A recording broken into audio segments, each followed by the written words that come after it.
반갑습니다. 이원주 재무사입니다. 우리 부가세를 계속 하고 있죠. 두 번째 테마가 과세 대상과 공급 시기입니다. 역시 그리 어렵지 않게 접근할 수 있는데요. 중간중간에 어려운 개념이 조금 나오긴 합니다. 페이지 수로는 283페이지입니다.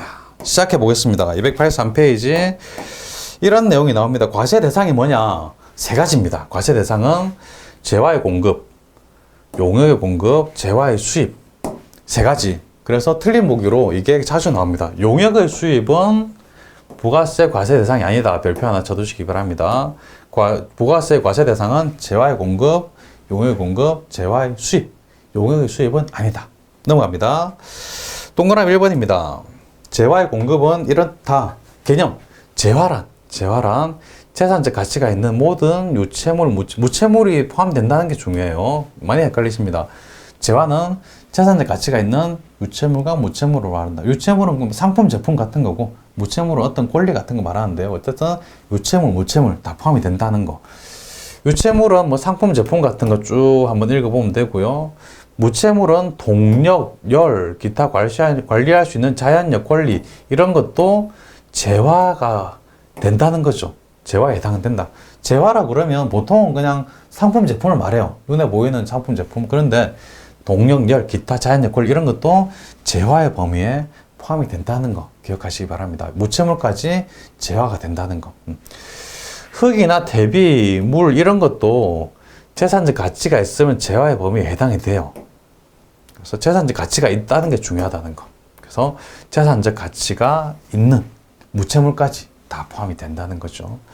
두 번째 단권적 표시, 수표, 어음, 상품권 등 화폐 대용 증권이나 지분 증권, 주식을 말하죠. 또는 채무 증권, 채권을 말합니다. 이런 거는 재화로 보지 않습니다. 재화로 보지 않으므로 부가세 과세 대상이 아니다. 이런 뭐 화폐 같은 거, 증권 같은 거 이런 거는 재화가 아니에요. 재화가 아니라서 그냥 금융상품 이런 거죠. 또는 주식 채권 이런 거는 유체물과 무체물의 개념이 들어가지 않습니다. 그래서 이런 것들은 부가세 과세 대상 자체가 아니라는 거. 뭐 수표나 어음 끊어준다고 해서 10% 부가세 주세요 이런 말 안 하죠. 그리고 뭐 주식 살 때, 채무증권, 채권 이런 거 살 때도 부가세 없습니다. 동그라미 2번입니다. 용역이 또 나옵니다. 용역도 개념이 또 달라요. 용역은 보통 서비스라고 생각하시면 되는데요. 재화 외에 재산 가치가 있는 모든 영무 및 그 밖의 행위 그냥 서비스다 라고 생각하시면 됩니다.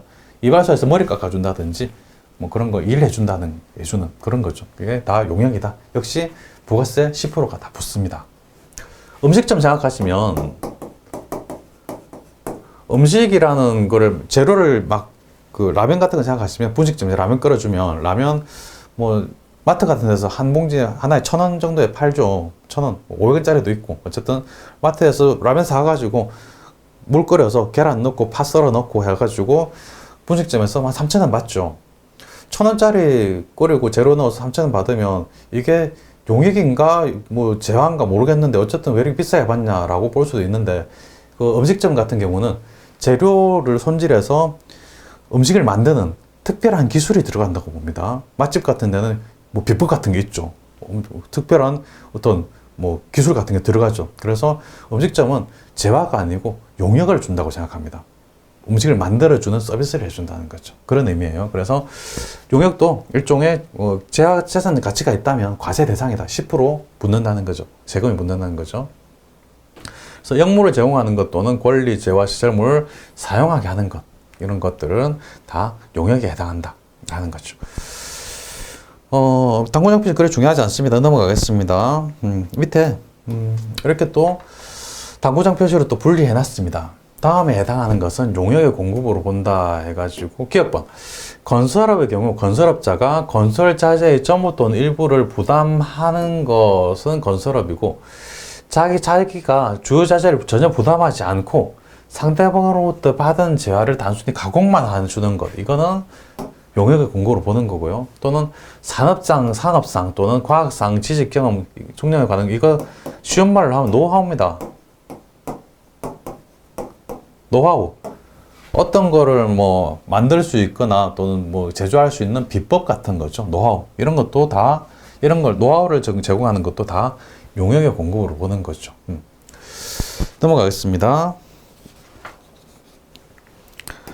재화의 수입입니다. 용역의 수입은 과세 대상이 아니죠. 재화의 수입 보시면 재화의 수입이란 다음 물품을 국내로 반입하는 것. 어떤 물품이냐면 외국에서 우리나라에 도착된 물품. 당연하죠. 외국에서 우리나라에 갖고 온 물품. 재화의 수입입니다. 수입인데 수입 신고가 수리되기 전의 것도 재화의 수입에 해당합니다. 수출 신고가 수리된 물품 같은 것도 다 수출 신고가 수리된 물품.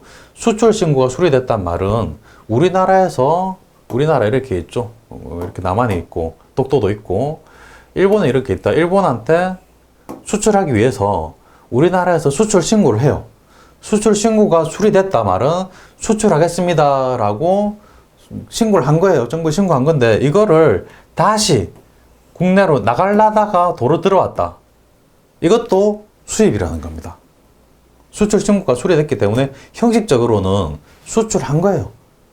실제로 수출이 안 됐겠지만 가다가 돌아왔으니까 수출이 안 됐겠지만 실제로는 수출이 안 됐다 할지라도 수출 신고가 됐으니까 서류상으로는 수출이 된 겁니다. 그런 물품이 다시 돌아왔다 해도 이것도 재화의 수입에 해당이 돼가지고 부가세 과세 대상이 된다는 거예요. 그 다음에 단과장 표시 중요합니다. 재화의 공급과 용의 공급은 공급자가 반드시 사업자인 경우에 과세돼요. 공급하는 사람이 사업자여야 과세됩니다. 그런데 재화의 수입 동그라미, 재화의 수입은 수입하는 사람이 사업자인지 여부에 관계없이 사업자가 아니라도 과세 대상이 된다. 그래서 사업자가 아닌 우리 같은 보통 사람들이라도 외국에서 물건을 사들여 오면 부가세 과세 대상이 돼요. 관세도 대상이 되겠죠. 그렇다는 겁니다. 넘어갑니다. 괄호 2번입니다. 재화의 실질 공급 및 공급으로 보지 않는 경우 재화의 실질 공급이라면 재화의 공급이라면 부가세를 내야 되는 거죠. 부가세 과세 대상이니까. 재화의 공급은 다음과 같이 계약상 또는 법률상 동그라미, 모든의 동그라미. 계약상, 법률상 모든 원인에 따라 재화를 인도하거나 양도하는 것을 말한다 해가지고 판매는 당연히 물건 파는 거니까 부가세 과세 대상입니다. 연금 판매, 예상 판매, 할부 판매, 장기할 판매, 조금 기타 등등 전부 다 재화를 인도하거나 양도하는 것에 판매니까 이거는 부가세 과세 대상이다. 그런데 가공계약이라든지 교환계약이라든지 뭐 경매 이런 것도 다 부가세 과세 대상이 된다는 거예요. 실질 공급이니까. 가공계약은 말 그대로 그냥 가공해 주는 겁니다. 자기가 주요 자재의 전부 또는 일부를 부담하고 상대방으로부터 인도받은 재화를 가공하여 새로운 재화를 만드는 가공계약 같은 거 이런 것들 다 재화를 공급하는 겁니다. 그 다음에 교환하는 거. 물건끼리 주로 바꾸는 거죠. 재화 인도 대가로서 다른 재화를 인도받거나 용역을 제공받는 거. 이것도 역시 과세 대상이 되면 실질 공급이 돼요. 경매, 수용, 현물 출자 같은 것도 다 실질적으로 공급하는 게 됩니다. 역시 읽고 지나가시기 바랍니다. 이런 것도 다 재화의 공급에 해당이 되는구나 라고 넘어가시고요. 동그라미 2번이 중요해요. 공급을 보지 아니하는 거 별표 3개짜리입니다. 시험에 잘 나와요. 다음에 하나에 해당하는 경우에는 공급으로 보지 아니한다 해가지고 이런 경우에는 과세 대상이 아닙니다. 부가세 안 내도 된다. 담보를 제공하는 거는 돈을 빌리기 위해서 담보를 제공하는 거죠. 돈을 빌리면서 땅을 담보로 제공한다. 만약에 내가 돈을 갚지 못하면 이 땅을 가져가라. 그런 이야기입니다. 이거는 돈 받고 파는 게 아니죠. 돈을 빌리기 위한 수단입니다. 그래서 공급이 아니다. 부가세 대상이 아니라는 거죠. 그 다음에 사업의 포괄적 양도. 사업이 있으면 이렇게 큰 사업장에 사업을 하고 있다. 그렇다면 안에 뭐 사업에 필요한 기계라든지 또는 설비, 기타 등등 여러 개가 있을 겁니다. 안에 사업 전체로 보면 뭐 100만 원짜리인데 100만 원짜리 사업인데 기계 장치 50만 원짜리고 설비 하나 10만 원짜리고 이렇게 다 나눠져 있을 겁니다. 근데 전체적으로 다 몽땅 걸어서 포괄적으로 돈을 받고 파는 경우가 꽤 많이 있습니다. 이럴 경우에는 이거는 공급으로 보지 않고 부가세를 과세하지 않겠다는 겁니다. 사업 전체를 다 몽땅 걸어서 포괄적으로 판매하는 거를 좀 법적으로 지원을 해주는 경향이 있어요. 그래서 세금 안 내도 되니까요. 사업에 관한 모든 권리와 의무를 포괄적으로 승계한다. 어디 다른 사람한테 준다든지 돈 받고 판다든지 그런 걸 말하는 겁니다. 이런 경우 미수금, 미적금, 해당 사업과 관련 없는 토지 또는 건물 이런 걸 제외한다 하더라도 이런 거 제외한다 하더라도 어쨌든 모든 권리 의무를 포괄적으로 승계할 때는 이거는 세금 안 내도 된다. 재화의 공급으로 보지 않아서 이거는 부가세 과세하지 않겠다. 그런 이야기입니다. 중요합니다. 그 다음 조세의 물납. 세금을 물건으로 납부하는 경우가 있어요. 모든 세금이 다 해당이 되는 건 아니고 재산에 관련된 세금 같은 거는 토지라든지 건물로 세금을 납부하는 경우가 있습니다. 물납이라고 해요. 이럴 때는 세금으로 내는 거기 때문에 재화의 공급으로 보지 않고 과세하지 않는다는 이야기입니다. 사업용 자산을 상속세 및 증여세법 또는 지방세, 종부세 등에 따라 물납만 하시면 됩니다. 뭐 상속세, 증여세, 지방세, 종부세 몰라도 되고 그냥 세금을 물건으로 납부한다만 하시면 됩니다. 그럴 때는 세금 안 낸다. 왜? 세금 내는 거니까. 재화의 공급이 아니다. 공매, 경매 이럴 때는 또 세금 안 내도 돼요. 공매 강제 경매에 의해 인도 양도하는 경우에는 뭐 다른 세금을 내는 경우는 있습니다. 뭐 양도소득세라든지 이런 거 내는 경우 있는데 부가가치세는 안 내도 된다는 겁니다. 부가가치세. 공급으로 보지 않기 때문에 공매 경매의 경우에는 부가가치세 납부 대상이 아니다. 다른 세금하고 헷갈리면 안 됩니다. 다른 세금은 내는데 부가가치세는 안 낸다는 겁니다.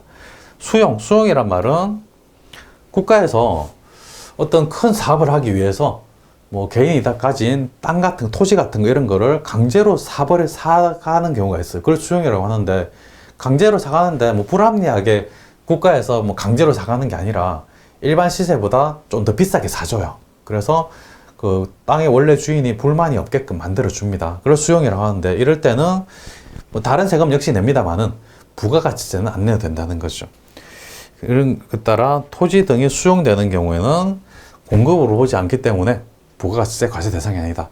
세부적인 내용은 그리 중요하진 않습니다. 이 제목들이 중요해요. 제목들을 보고 딱 보고 이럴 경우에는 공급으로 보지 않기 때문에 부가가치세를 안 내는구나 라고 판단할 수 있어야 됩니다. 담보는 물건 파는 게 아니죠. 사업의 포괄적 양도는 사업 자체를 양도하는 거니까 개별적으로 물건 파는 게 아닙니다. 이걸 국가적으로 지원해 주기 위해서 부가세 없다. 공급으로 보지 않는다. 조세의 물납. 세금을 물건으로 내는 거기 때문에 이것도 부가세 안 낸다. 공매, 경매, 수용 이런 것들은 뭐 다른 세금 내지만 부가세는 안 낸다. 왜? 국가적인 차원에서 일하는 거고 수용은 국가 사업하는 거고 공매, 경매는 좀 공매에 들어가 버리면 좀 불쌍한 경우가 많아요. 그래서 그럴 때는 뭐 세금 안 내도 된다. 그게 5가지. 이 외에도 몇 개 더 있는데 시험에는 딱 이 5가지만 출제가 됩니다. 그러니까 이거 보고 이거는 공급으로 보지 않는 거구나 라고 판단할 수 있기를 바랍니다. 그 다음에 재화의 간주 공급입니다. 285페이지 위에죠. 간주 공급은 공급이 아닌데 공급으로 보겠다는 이야기입니다. 간주라는 말은 그걸 공급으로 간주하겠다는 이야기예요. 재화를 공급하지 않아도 공급한 것으로 간주하고 부가세를 과세하는 게 있는데 이거를 간주 공급이라고 한다는 거죠. 간주 공급에는 자가 공급, 개인전 공급, 사업상 증여, 배업상 잔존재화가 있으며 쭉 다 줄 것입니다. 이 중 자가 공급은 면세 사업 전용, 비용, 음용, 소용, 수용차, 판매 목적, 타 사업장 반출로 구성된다. 이 문장은 굉장히 중요합니다. 세 줄인데 합한 2줄 정도밖에 안 되죠. 별표 하나 쳐두시고요. 이거에 대해서 구체적으로 보게 될 거예요. 이런 것들은 간주 공급이라는 거죠. 간주 공급 크게 4가지 자가 공급, 개인적 공급, 사업상 증여, 배업시 잔주전 4가지가 크게 4가지고 또 자가 공급에는 또 3가지 면세 사업장 전용, 비용 업용, 소용 수용차, 다음에 판매 목적 타사업장 반출 이런 게 있다는 것 자체가 중요해요. 그래서 다시 한번 그 뒤에다 정리를 할 거니까 일단은 넘어가겠습니다. 자가 공급부터 보겠습니다.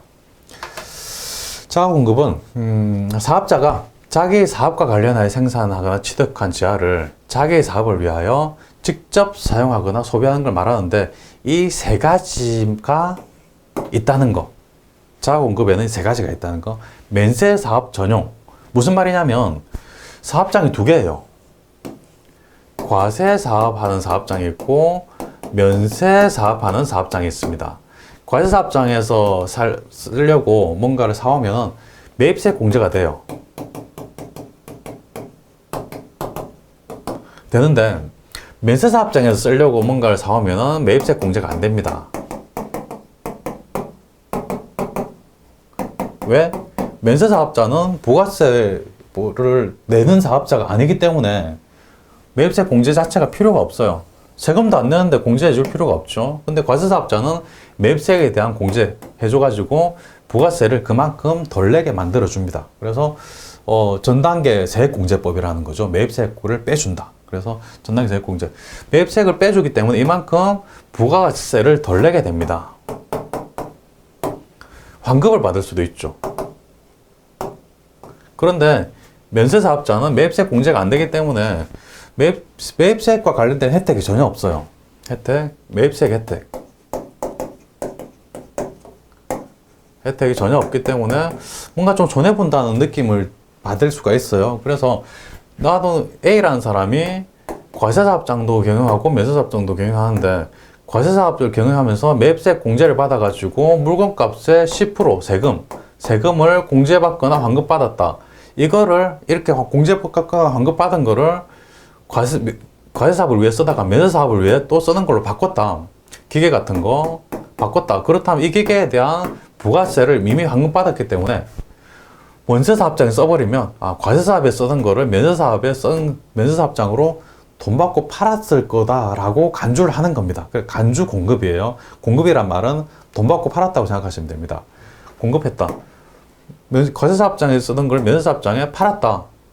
파는 걸로 보겠다라는 거예요. 실제로 판 게 아니지만 판 걸로 보겠다는 겁니다. 그래서 과세사업자과 면세사업을 같이 경영하는 사업자가 과세사업과 관련하여 생산 취득한 지하를 자신의 면세사업을 위해 사용 소비한다. 그렇다면 면세사업장에 팔았겠네 라고 보는 거죠. 간주해버려가지고 부가세 10%를 납부하게 만드는 겁니다. 그 10%는 과거에 부가세를 줄였거나 환급받았을 그 10%를 말하는 겁니다. 그 10%를 도로 내놔라. 가져갔으니 그만큼 세금을 덜 냈으니까 이 순간 더 내라. 그런 이야기예요. 조금 개념 자체는 좀 쉽지는 않은 개념인데 어쨌든 과세사업에 쓰던 거를 면세사업에 쓰는 걸로 바꿨다. 그럼 그때 면세사업장으로 판 걸로 보고 10%를 세금을 내게 되는 겁니다. 부가세 내는 거예요. 그 다음에 비영업용 소형 승용차는 사업자가 자기가 생산 취득한 재화를 매입세 공제가 되지 않는 승용차 1000cc 알고 계셔야 됩니다. 1000cc 초과 1000cc 초과 대부분 차가 다 1000cc 초과해요. 경차만 1000cc 초과하지 않습니다. 경차 제외한 걸 말해요. 수용차 초과는 경차 제외한 걸 말해요. 이걸로 사용 소비하거나 그 자동차 유지를 위하여 사용 소비하면 이거는 자가 공급이라고 해서 세금 10%를 부과하게 돼요. 그 다음에 판매 목적 타 사업자 관출. 둘 이상의 사업장에 있는 사업자가 자기 사업과 관련하여 생산 취득한 지하를 타인에게 판매할 목적으로 다른 사업장에 반출하는 것. 이런 경우를 말합니다. 뭐 공장이 있고 매장이 있다. 매장은 물건을 파는 곳이죠. 공장은 물건을 만드는 곳이고 공장에서 만들어 가지고 매장으로 물건을 가져갑니다. 그러면 매장으로 물건을 가져가면 매장은 물건을 파는 곳이니까 판매 목적 타 사업장 반출에 해당이 돼요. 공장도 일종의 사업장이고 매장도 일종의 사업장인데 공장에서 만들어 가지고 매장으로 갖고 간다. 판매할 목적으로 물건을 반출하는 거네. 갖고 가는 거네. 판매 목적 타 사업장 반출이에요. 이 순간 우리 부가세는 사업장별 과세 원칙이기 때문에 한 사업장에서 다른 사업장으로 물건을 파는 게 아니냐 해서 기본적으로 원칙은 물건 값의 10%를 이 순간 부가세로 과세하게 됩니다. 물론 예외가 있어가지고 예외사항을 많이 둬가지고 해결이 됩니다. 세금을 안 내도록 해주는데 원칙은 이렇다는 겁니다. 원칙은 판매 목적 타 사업장 반출의 경우에는 판매 목적으로 가져가는 경우에 이때 자가 공급에 해당이 돼서 공급으로 간주해서 세금을 내게 만드는 원칙은 그렇다는 거. 실제 실무에서는 역시 예외를 둬가지고 안 되고 있긴 하지만 원칙은 10% 내야 된다는 거. 그래서 이 세 가지 면세 사업 전용, 비영업용 소형 승용차, 그 다음에 판매 목적 타 사업장 반출 이런 경우에는 간주 공급에 해당이 된다. 세금 10% 내야 된다. 그런 이야기죠. 다음에 동그라미 2번입니다. 세 가지 개인적 공급, 사업사항 증여, 배우자 잔존제와 각각 그 개념을 구분해 놨어요. 개인적 공급은 쉽습니다. 자기 사업과 관련해서 생산 취득한 재화를 자신 또는 여기서 사용인은 직원을 말해요. 직원에게 개인적으로 목적에 사용 소비하는 것. 쉽게 말하면 공장에서 만들어 놓은 제품을 사장님이나 직원들이 갖고 가는 거 말이에요. 사장님이 이번에 생산을 많이 한다고 수고했으니까 만든 생산 제품 중에 하나씩 가져가세요. 직원들한테 줄 때가 있습니다. 그게 다 개인적 공급입니다. 그래서 사신 또는 사용인 개인적 공급. 개념 쉽죠? 단 작업복, 작업모, 작업화, 직장 취업비 이런 것들은 개인적 공급을 보지 않아서 세금을 안 내도 되는데 뭐 사장님이 갖고 가거나 사용인 직원들이 갖고 간다 그럴 때는 물건을 그냥 공짜로 주긴 했지만 그래도 있는 물건을 준 거니까 이거는 돈 받고 파는 거구나 라고 생각해서 세금 10%를 부과를 하는 게 원칙입니다. 근데 사실 실무적으로 복리후생비 쪽으로 해가지고 주는 경우가 많아서 세금을 안 매기는 경우가 많습니다. 근데 원칙적으로는 그럴 때도 10% 부가세가 있다라고 생각하시는 겁니다. 사업상 증여. 자기 사업과 관련하여 생산 취득한 재화를 자기의 고객이나 불특 등 다수에게 증여하는 것. 그냥 쉽게 생각하시기 바랍니다. 공장에서 물건 만들었는데 거래처에 그냥 공짜로 주는 걸 말해요. 물건 이렇게 만들었으니까 좋은지 한번 가져가서 써보세요 라고 주죠. 주는 경우 있죠. 거래처에. 그걸 이제 사업상 증여라고 해요. 이럴 때도 그 원칙은 10%를, 물건값의 10%를 세금으로 부가세로 내는 게 원칙이라는 겁니다. 폐업시 잔존재와 가게 폐업할 때 폐업하기 전에는 이제 물건들을 다 정리를 하죠. 정리하고 싸게 팔아버린다든지, 폐업 정리 해가지고, 뭐 실제로 길거리에 보면 뭐 가게도 옷가게라든지 이런데 폐업 정리 크게 붙여가지고 싸게 판다고 50%, 70% 싸게 판다고 막 써붙여 놓죠. 실제로는 뭐 그렇지 않겠지만 어쨌든 폐업할 때 물건을 다 정리하고 남은 걸 말해요. 남은 거.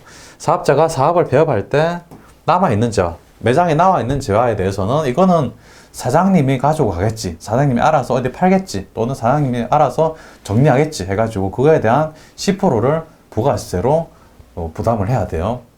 실제로 또 폐업시 잔존재화에 대해서 실무상으로는 좀 다르게 처리하지만 지금은 원칙적인 이야기를 드리는 겁니다. 시험에는 원칙적인 이야기가 출제가 되기 때문에 그래요. 그래서 개념을 쭉 설명을 드렸고, 그 다음에 동그라미 3번으로 바로 넘어가겠습니다. 당초에 매입세 공제를 받은 것만 해당이 돼요. 당초에 매입세 공제는 뭐냐, 기억나시죠? 매입세 공제라는 거는 그만큼 부가세를 덜 내는 거, 매입한 거에 대해서 세금을 깎아주는 걸 말합니다. 뭐 1,000만 원짜리 자동차를 샀다. 그렇다면 거기에 대한 100만 원을 부가세로 냈을 테니까 이 100만 원 부가세로 부담한 거는 납부할 때 깎아주는 거 말하는 거죠.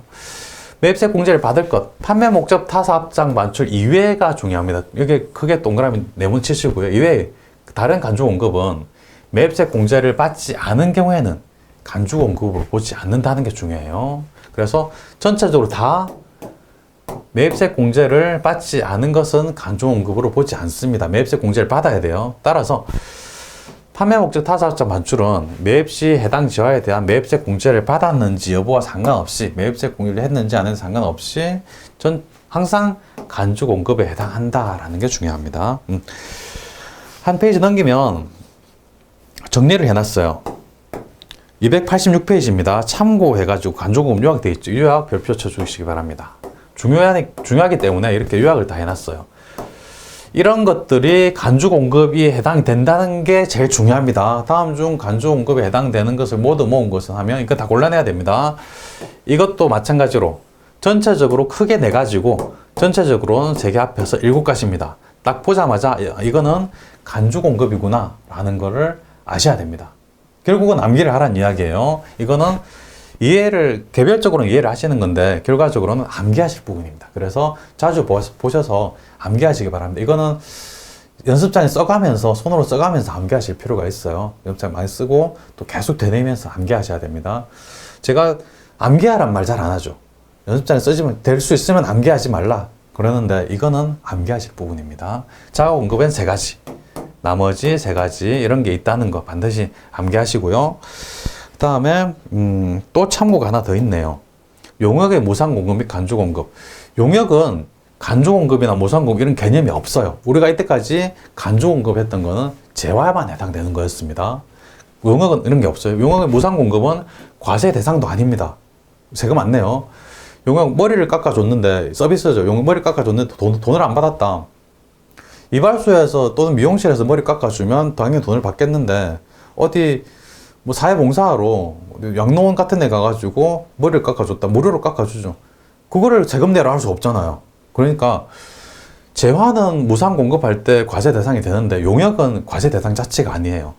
사업자가 용역을 무상으로 공급하는 경우에는 용역의 공급을 보지 않으므로 과세하지 않는다. 다만 중요합니다. 다만 예외죠. 다만 특수관계인, 대표적인 특수관계인은 부모 자식 간입니다. 부모 자식 간 특수관계인에게 부동산 임대 용역을 무상으로 공급하는 것은 용역의 공급으로 봐요.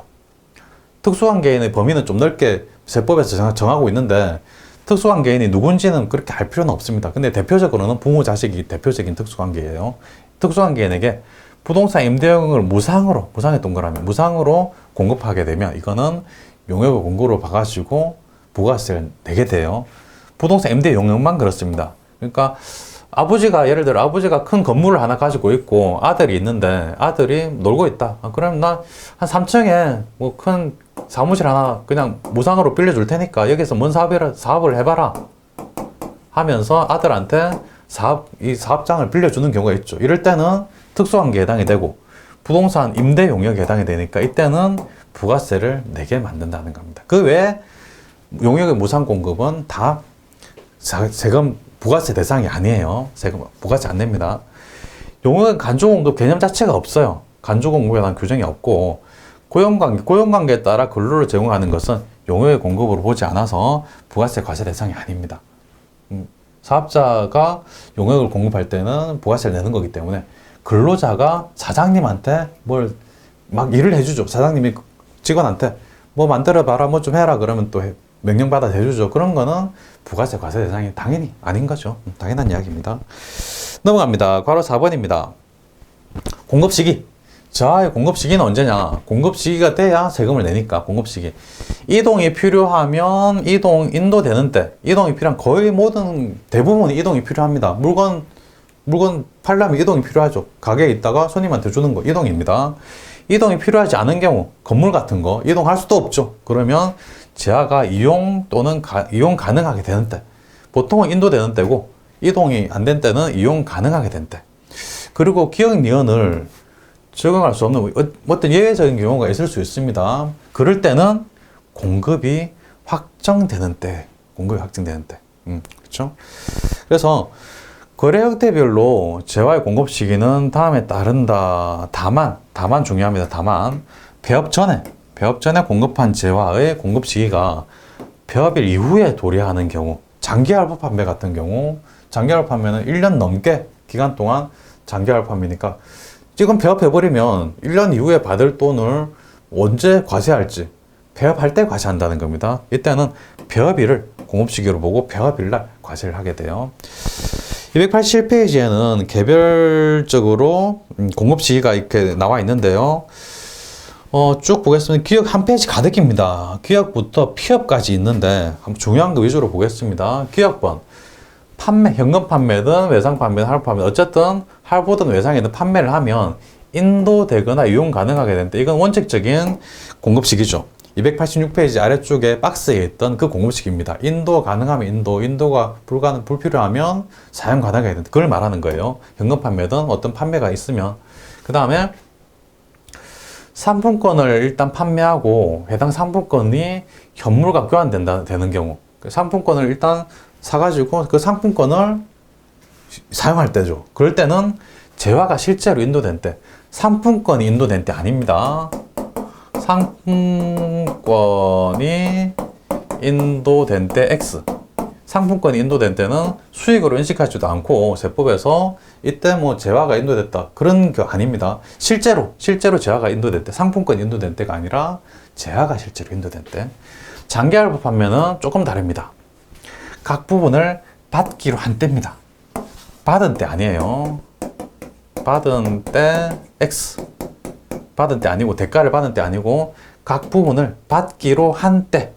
계약상 받기로 한 때입니다. TV 1,000만원짜리 TV 있죠. 1,000만원짜리 TV 사가지고 3년 할부 계약했다. 그렇다면 3년 할부 3년 동안 매달 일정액을 갚겠죠. 그러면 그 받기로 한때가 됩니다. 실제로 받았는지 안 받았는지는 크게 관심이 없어요. 받기로 한때. 인도할 때도 아니고 받은 때도 아니고 받기로 한때입니다. 반환 조건, 일단 조건이 있어요. 반환 조건, 동의 조건, 조건이 있습니다. 기타 조건, 조건이 들어간다면 조건이 성취되거나 기한이 경과되어 판매가 확정되는 때에 공급 시기가 돼서 그때 세금을 매기겠다. 부가세 매기겠다. 그런 이야기예요. 조건이 있으면 조건을 따라간다. 완성도 지급 기준 중간 지급 조건부로 재화를 공급하거나 전력 기타 공급 단위를 구획할 수 없는 재화를 계속적으로 공급하는 경우 역시 대가의 각 부분을 받기로 한때입니다. 받은 때 아니고 받기로 한때. 그래서 장기화를 판매하고 비슷하죠. 받기로 한때. 그 다음에 미연분 기억연딕을 열면 다 중요합니다. 시험에 다 잘 나와요. 기억연딕을 열면 계속 갑니다. 비업 재화의 공급으로 보는 가공이긴 합니다만은 가공한 거를 인도하는 때입니다. 원칙적인 이야기예요. 그 다음에 간주 공급은 사용 또는 소비하는 때. 단 하나 예외가 있습니다. 배업 시 잔존 재화는 배업하는 때가 된다는 거죠. 그 다음에 무인 판매기, 자동 판매기입니다. 이 무인 판매기에서 현금을 꺼내는 때입니다. 무인 판매기에서 팔리는 때가 아니고 사업자가 무인 판매기 가가지고 무인 판매기 열어가지고 그 안에 들어있는 현금을 꺼내는 때를 말합니다. 다른 말로 인치 적어두시기 바랍니다. 인치하는 때. 인치라는 단어가 과거에 세법전에 들어가 있었어. 일본식 한자입니다. 그래 요즘은 개정돼가지고 일본식 한자 쓰지 말자. 그래 인치하는 때를 삭제하고 꺼내는 때로 바꿨는데 시험에는 인치하는 때라는 용어가 간혹 출제가 됩니다. 그래서 이거 인치하는 때란 말 같은 말이구나 라고 알아두시기 바랍니다. 그 다음에 밑에 지읒, 치읒, 키읔, 피읒, 티귿은 전체적으로 출제가 그리 자주 되진 않아요. 기역부터 이형까지도 충분히 많기 때문에 여기서 출제가 많이 되고요. 밑에는 그리 자주 출제되는 건 아닌데 거의 수출하는 때 이야기예요. 조금 어렵기 때문에 또 시험을 문제를 자주 출제는 되지 않죠. 가끔 출제되긴 합니다. 가끔. 수출하는 경우, 외국어로 반출한다는 말은 수출한다는 이야기인데 이때는 선적, 기적일. 뭔 말이냐면 배에 실을 때 이야기입니다. 배나 비행기에 실을 때. 우리나라는 북한이 있기 때문에 차를 타고 수출하지 못하죠. 그래서 수출은 무조건 뭐 배에 싣거나 비행기에 태우거나 그런 건데 선적은 비행기에 태우는 거, 선적은 배에 태우는 거, 기적은 비행기에 태우는 거. 그래서 비행기나 배에 실을 때가 수출할 때 그 공급 시기예요. 이때 부가세가 과세가 됩니다. 다음에 원양하 위탁 쭉 다 그리 중요한 거 아닙니다. 한번 읽고 넘어가시고요. 기역부터 이형까지 잘 봐두시기 바랍니다. 밑에 참고가 하나 있는데요. 장기할 판매도 있고 중간지급 조건부 판매라는 말이 이 단어가 위에 큰 표에 나왔습니다. 중간지급 조건부 기억연딕을 미연번에 중간지급 조건부가 나왔고 장기할 판매는 디귿번에 나왔죠. 우리 장기할 판매가 뭔지는 압니다. 일단 물건을 사가지고 대금은 나중에 갚을게 외상이긴 한데 할부해가지고 1년 넘는 기간 동안 쭉 매달 갚아 나가는 게 장기할 판매죠. 근데 중간지급 조건부는 일단 돈을 갚고 나서 물건을 가져오는 겁니다. 서로 반대되는 개념이에요. 장기할 판매는 대가를 2회 이상 분할, 그 다음에 인도일의 다음 날부터 최종 부불금까지 1년 이상. 그래서 중요한 말은 2회 이상, 1년 이상입니다. 그리고 인도하고 나서 인도일의 다음 날부터 인도후입니다. 그래서 장기할 판매는 인도후. 물건을 준 후에요. 그런데 중간지급 조건부는 재화 인도 전입니다. 인도 전. 그래서 중요한 말 인도 전. 인도 전에 대금을 준다는 거예요. 인도 전 또는 용역 제공 완료 전에 계약금 이외의 대가를 분할하여 지급받고 계약금 지급 약정일부터 인도일까지 6개월 이상. 그래서 장기할 판매는 인도 후 1년 이상. 중간지급부는 인도 전 6개월 이상. 1년 이상. 6개월 이상. 이게 키워드입니다. 잘 구분하시기 바랍니다. 장기할 판매는 인도 후, 물건을 주고 나서 인도 후에 1년 이상의 기간 동안 대금을 계속 지급하는 걸 말하고요. 중간지급 조건부는 거꾸로 인도 전에, 물건을 주기 전에 대금을 계속 지급하는데 6개월 이상이 되는 거. 인도 전과 인도 후가 가장 중요한 말이고요. 그 다음에 1년 이상, 6개월 이상 중요한 말입니다. 잘 구분하시기 바랍니다. 참고로 되어 있는데 시험에 가끔 나오고 구분을 할 필요가 있기 때문에 계속 말씀드립니다. 장기화로 하면은 인도 물건 인도하고 1년 이상. 중간지구 조건부는 인도 전에 6개월 이상. 오케이. 좋습니다. 넘어갑니다. 288페이지입니다. 용역의 공급 시기. 우리는 이때까지 재화의 공급 시기를 봤어요. 이번에는 용역의 공급 시기. 재화의 공급 시기에서 시험 문제가 더 잘 나오고 용역의 공급 시기는 중요도로 따지면 좀 떨어지긴 하는데 비슷하기 때문에 한번 같이 봐두시기 바랍니다. 비슷합니다. 용역의 공급 시기는 영무가 제공되거나 재화 시설물 또는 권리가 사용되는 때. 이게 원칙입니다. 줄 쳐두시고요. 구체적으로는 이 표로 잘 정리를 했습니다. 기업번. 통상적인 공급의 경우에는 완료되는 때. 영무라는 거는 보통 서비스다. 용역 서비스다. 서비스가 완료되는 때. 머리를 깎는다면 머리를 다 깎았을 때. 그때 완료되는 때예요. 공급 시기. 완성도 지급 기준, 중간 지급, 장기 할부, 기타 조건부 이런 것들은 받기로 한 때. 앞에서 한번 보신 적 있으시죠? 비슷합니다. 받기로 한 때. 받은 때가 아니고 받기로 한 때.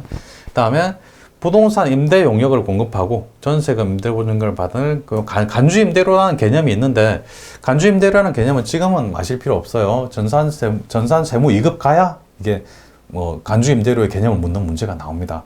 전산회계 1급 수준에서는 이게 뭔지 물어보진 않는데 어쨌든 전세금과 임대보증금과 관련된 수익이라고 생각하시면 됩니다. 이런 거는 전세금이나 임대보증금은 보통 1년이 넘어요. 계약기간이. 5년짜리도 있고 2년짜리도 있죠. 계속 연속됩니다. 그럴 때는 예정신고기간 또는 과세기간 종료일. 예정신고기간 종료일은 3개월이죠. 1월부터 3월까지 또는 7월부터 12월까지 정도고 과세기간 종료일, 그 전체 과세기간은 1월부터 6월까지 또는 7월부터 12월까지. 7, 8, 9네요. 9월. 이렇게 되죠. 종료일. 각 과세기간의 종료일이 공급시기가 돼요. 그래서 각 과세기간 종료일에 세금을 매기겠다. 그런 이야기입니다. 그리고 둘 이상의 과세기간에 걸쳐서 부동산 임대용을 공급하고 그 대가를 선불 또는 후불로 받는 경우. 부동산 임대용 역시 비슷한 건데 계속 뭐 1년 이상, 2년, 5년까지 계속 임대 기간이 걸쳐져 있죠. 그럴 때 역시 예정신고기간 또는 과세기간 종료 그 두 개가 똑같습니다. 왜? 비슷한 개념이기 때문에. 부동산 임대와 관련된 거기 때문에 이런 경우에는 각 과세기간 종료일, 예정신고기간 종료일 또는 과세기간 종료일, 각 과세기간 종료일을 말해요. 그리고 위에 기억연틱을 리얼을 적용할 수 없다. 그럴 때는 영무 제공 완료, 공급가액 확정. 영무 제공 완료도 되고 원칙은 영무 제공 완료가 원칙이긴 해요. 그런데 여기다가 공급가액이 확정이 돼. 공급가액이 없을 수도 있죠. 용역의 무상 공급은 과세 대상이 아닙니다. 그래서 공급가액 확정도 들어가는 겁니다. 용역 제공 완료, 공급가액 확정. 그렇게 되는 거죠. 역시 당구장 표시에서는 폐업의 개념인데 폐업 전에 공급한 용역 공급 시기가 폐업일 이후에 도래하는 경우에는 폐업일을 공급 시기로 본다. 이거는 재화 쪽하고 똑같습니다.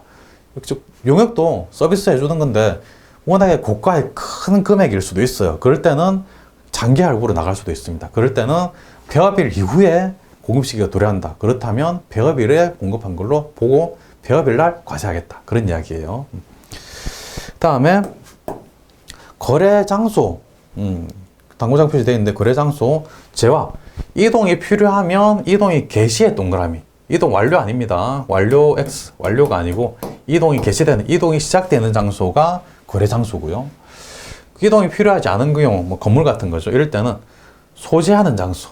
건물은 당연히 소지하는 장소가 돼야 됩니다. 이동할 수 없으니까 거기가 거래 장소인 거죠. 용역은 일반적인 경우에는 영무가 제공되거나 재화시설물 권리가 사용되는 장소인데 비거주자 외국 법인의 국제 운송 용역일 경우에는 외국에서 외국으로 또 국내에서 외국으로 이럴 때는 여객 탑승 장소 또는 화물이 적재되는 장소, 실는 장소를 말해요. 사람을 실는 거를 탑승이라고 하고 물건을 실는 거를 뭐 적재라고 하죠. 그러니까 이동이 개시된 장소라고 하고 개념이 같다고 보시면 됩니다. 말을 다르게 할 뿐이지 거의 같은 개념이에요. 이동이 탑승할 때 이동이 개시되는 거죠. 적재할 때, 물을 실을 때 이동이 개시되는 거죠. 그래서 같은 개념이다 라고 보시면 됩니다. 여기까지 중요한 내용을 다 파악을 했고요. 역시 내용 자체가 양이 많습니다. 개념도 좀 어려운 개념이 있었는데 양이 많기 때문에 거의 암기하시려면 쉽지가 않긴 합니다만은 자주 보시면 암기보다는 이해하시는 방향으로 저절로 머릿속에 들어오는 경우가 많이 있어요. 그러니까 역시 반복. 너무 어렵다. 양이 너무 많다. 저거 어떻게 하나 꼴랑 세 문제 풀려고 저걸 다 봐야 되냐. 역시 세 문제를 포기한다. 라고 생각할 수 있는데 우리가 재무회계와 원가회계를 다 맞춘다면 이거 포기해도 상관없어요. 근데 재무회계와 원가회계를 다 맞추기는 힘들어요. 재무회계 한 문제, 두 문제 틀리고 원가회계 한 문제 틀리고 그럼 다 열심히 한다 그러면 다 맞추고 실수 안 한다 그러면.